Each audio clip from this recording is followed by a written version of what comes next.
Hello बच्चों, नमस्कार। मैं हूं नारायण पटेल, आपके अपने चैनल पे। आज हम यहाँ पर देखेंगे भौतिक विज्ञान, यानी हम लोग बात करेंगे राष्ट्रीय आय एवं योग्यता आधारित छात्रवृत्ति परीक्षा में विज्ञान एवं प्रौद्योगिकी जो पहला चैप्टर है उसको हम पूरा पहले पढ़ाएंगे। उसके बाद अभी तक यानी 2010 से लेकर अभी तक कौन कौन से प्रश्न पूछे गए और अभ्यास के लिए भी आपको प्रश्न देंगे, जहां पर आपकी संपूर्ण तैयारी हो पाएगी। तो आइए फटाफट शुरू कर लेते हैं। सबसे पहले हम जानते हैं आखिर विज्ञान की परिभाषा क्या है। तो विज्ञान की परिभाषा है किसी विषय के सुव्यवस्थित एवं क्रमबद्ध ज्ञान को ही विज्ञान कहते हैं। तो विज्ञान के चरण क्या होते हैं? सबसे पहले जिज्ञासा उत्पन्न होती है, फिर परिकल्पना अपने मन में की जाती है, फिर उसका परीक्षण, निरीक्षण और विश्लेषण और आपका वर्गीकरण किया जाता है। उसके बाद उसका अभिलेखीकरण किया जाता है, फिर पुनर्विचार किया जाता है, फिर निष्कर्ष और उसके बाद फिर नए प्रयोग। तो कुल मिला के वैज्ञानिक विधि के चरण कितने होते हैं? 8 होते हैं, वो आपको याद रखना है। अब बात है प्रौद्योगिकी की। तो प्रौद्योगिकी क्या है? विज्ञान के नियमों एवं सिद्धांतों के अनुप्रयोग से मानव हित में जो संसाधनों का निर्माण होता है वही प्रौद्योगिकी है। यानी जो भी खोज होंगी मानव कल्याण के लिए हो। तो इसमें कृषि क्षेत्र में कौन कौन सी क्रांतियां आई जब प्रौद्योगिकी का प्रयोग किया गया? ये वेरी मोस्ट इंपॉर्टेंट, बहुत बार पूछी गई है। कोई भी परीक्षा हो, जैसे पूछा जाता है हरित क्रांति किससे संबंधित है, यानी फसल उत्पादन से, श्वेत क्रांति दूध से, पीली क्रांति तिलहन से, भू क्रांति उर्वरक से और नीली क्रांति मत्स्य पालन से। तो ये आपको 5 यहाँ पर दी गई क्रांतियां हैं कृषि से संबंधित, आपको याद रखना है। अब हम बात करेंगे कि अंतरिक्ष के क्षेत्र में कौन क्या रहा, कैसे रहा। तो अंतरिक्ष में प्रथम क्या रहा? तो अंतरिक्ष में प्रथम अगर देखोगे तो पहला व्यक्ति जो था अंतरिक्ष में जाने वाला यूरी गागरिन था, और अंतरिक्ष में जाने वाला प्रथम भारतीय जो व्यक्ति था वो राकेश शर्मा जी थे। और भारतीय अगर कोई महिला की हम लोग बात करते हैं, ये कल्पना चावला जी हैं, जो कि जिनकी उतरते वक्त मृत्यु हो गई थी। भारत का प्रथम चालक रहित विमान का नाम क्या है? वो है बच्चों लक्ष्य। अब हम बात करेंगे जो सबसे अधिक प्रश्न जिस पे पूछे जाते हैं, नवीनकरणीय स्रोत। नवीनकरणीय स्रोत क्या है? कि ऊर्जा के वो स्रोत जिनसे लगातार या अनवरत हम ऊर्जा लेते हैं और वो नष्ट नहीं होती। जैसे सौर ऊर्जा। सौर ऊर्जा में हम क्या करते हैं, सोलर प्लांट लगा लेते हैं और उससे ऊर्जा मिलती रहती है, लेकिन सूर्य पर कोई प्रभाव नहीं पड़ता। पवन ऊर्जा, आप हवा चल रही उससे आप पवन चक्की लगा लीजिए, कोई प्रभाव नहीं पड़ता। आप एक बार नहीं 10 बार उससे पवन चक्की चला सकते हैं। जल ऊर्जा। जल ऊर्जा का मतलब यहाँ पर हो गया जब आप कोई बांध वगैरह बना लेते हो, उससे अनवरत आप काम करते हो, उसके आगे आप चाहो तो 10 बांध बना सकते हो, पानी को भी कोई नुकसान नहीं है। इसके बाद आता है अनवीकरणीय स्रोत। ये बहुत इंपॉर्टेंट है, बहुत इसके एग्जाम्पल्स भी पूछे जाएंगे। ऊर्जा के वो स्रोत जिनके समाप्त होने के बाद हम बना नहीं सकते, इन्हें ऊर्जा के पारंपरिक स्रोत भी कहा जाता है। जैसे डीजल है, पेट्रोल है, कोयला है, रसोई गैस है, केरोसिन ऑयल है। मतलब इन्हें आप एक बार जला लेने के बाद आप पेट्रोल को पैदा नहीं कर सकते, कोयला आप बना नहीं सकते। इसको बनने में हजारों साल लगा है, तब जाके ये बने हैं। मतलब ये ऊर्जा के जो है परंपरागत स्रोत हैं, जिन्हें हम लोग अनवीकरणीय स्रोत कहते हैं। ये बहुत इंपॉर्टेंट है। इसके बाद हम बात करेंगे विज्ञान और प्रौद्योगिकी के विकास से संबंधित कुछ ऐसी जानकारी जो आपको यहाँ पर बहुत इंपॉर्टेंट मिलेगी और दी गई है। जैसे भारतीय अंतरिक्ष कार्यक्रम के जनक कौन थे? तो उनको याद रखना है, डॉक्टर विक्रम साराभाई, याद रखना है। बैलिस्टिक मिसाइल और प्रक्षेपण यान का विकास किसने किया था? डॉक्टर एपीजे अब्दुल कलाम, जो कि भारत के राष्ट्रपति भी रहे। शिक्षा से संबंधित भारत का पहला उपग्रह कौन है? वो है एजुसेट। अगला है भारतीय अंतरिक्ष अनुसंधान संगठन इसरो का गठन कब हुआ? ये 1969 नवंबर में हुआ है। डीआरडीओ मतलब रक्षा अनुसंधान एवं विकास संगठन कब बना?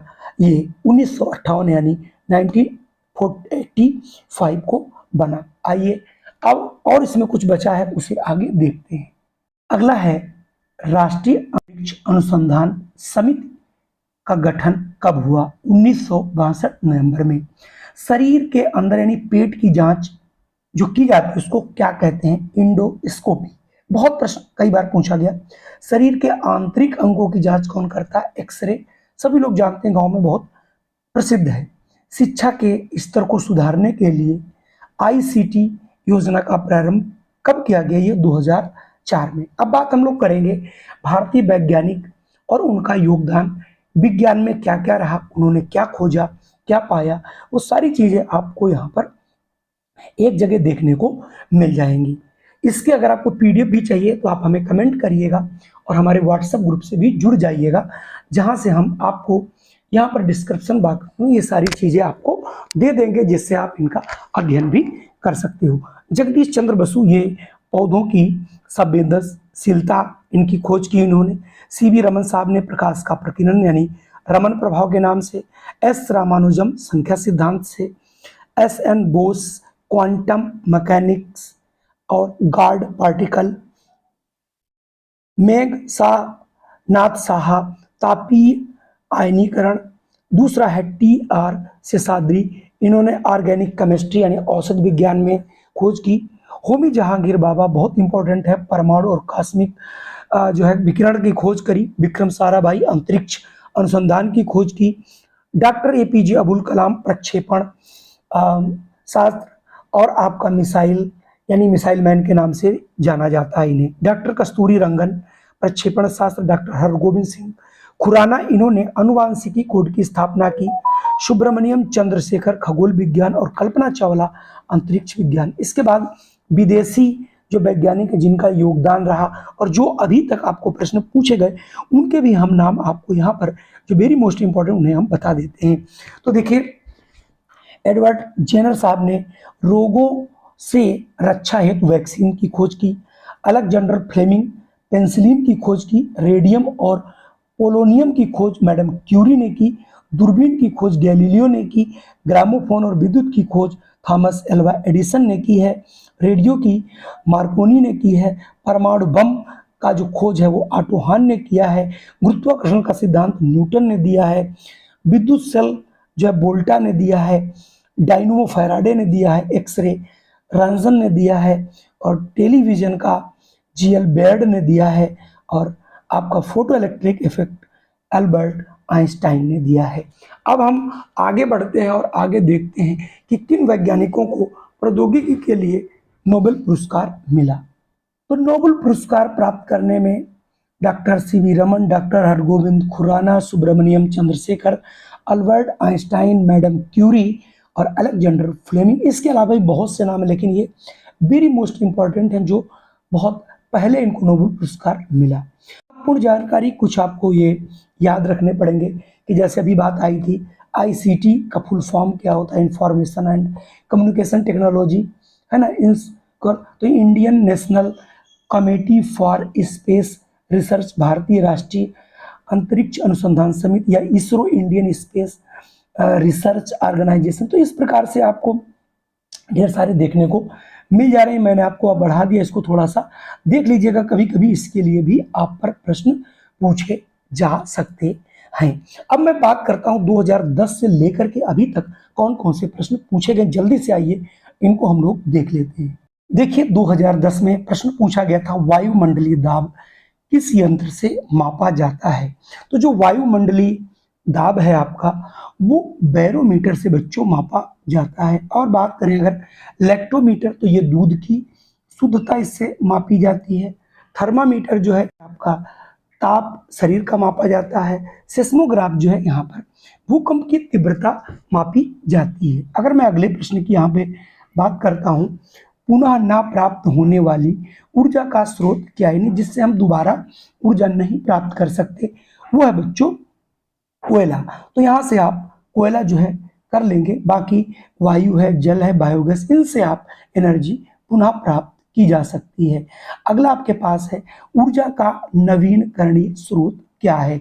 तो ऊर्जा का नवीनकरणीय स्रोत आपको पहले भी हम लोगों ने बताया है, बहता हुआ जल, ये ऊर्जा का नवीनकरणीय स्रोत है। बाकी जो पेट्रोल है, डीजल है, प्राकृतिक लकड़ी है, ये सभी आपके परंपरागत ऊर्जा के स्रोत हैं।